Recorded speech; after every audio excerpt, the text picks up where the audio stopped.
I want to talk more about entitlement because entitlement is one of the 4 pillars of emotional abuse. And if you don't know what the 4 pillars are, let me know and I'll do a video about that. So what is entitlement? It's a belief that somebody holds that they have a right to something, to special privileges or special treatment. And all of abusive behavior is fueled by this belief. It protects the people engaging in abusive behavior for being held accountable for their actions. So how do you identify when somebody is operating from a sense of entitlement?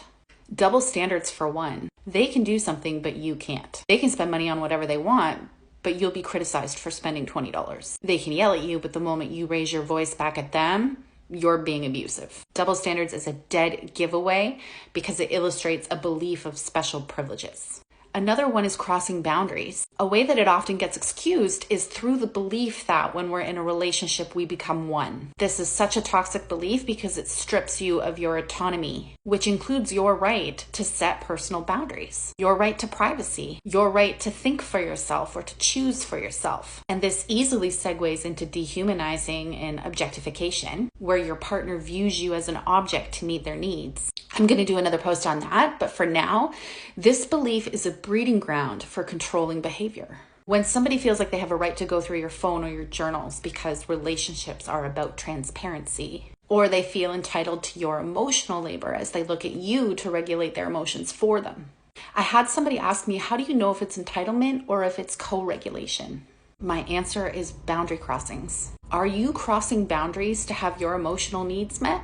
If so, this creates dynamics of enmeshment and codependency, where you have excessive emotional and psychological reliance on your partner.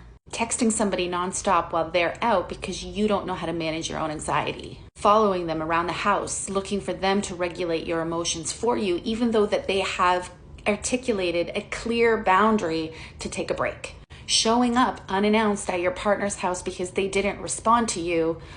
All of these things demonstrate entitlement to emotional labor. If there is no dividing line between you and me, this easily leads into believing that a partner is responsible for all your needs, even if it's at the expense of their own emotional safety. This is entitlement. This showed up in my last relationship as sexual assault and coercion. I have the right to decide how, when, and where I want to be touched.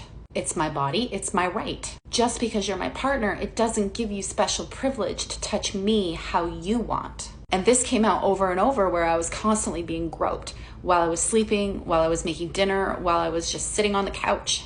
And despite me expressing that I didn't like it, he believed he had a right, entitlement, to do it anyways. If you haven't read the book, Why Does He Do That by Lundy Bancroft, you need to.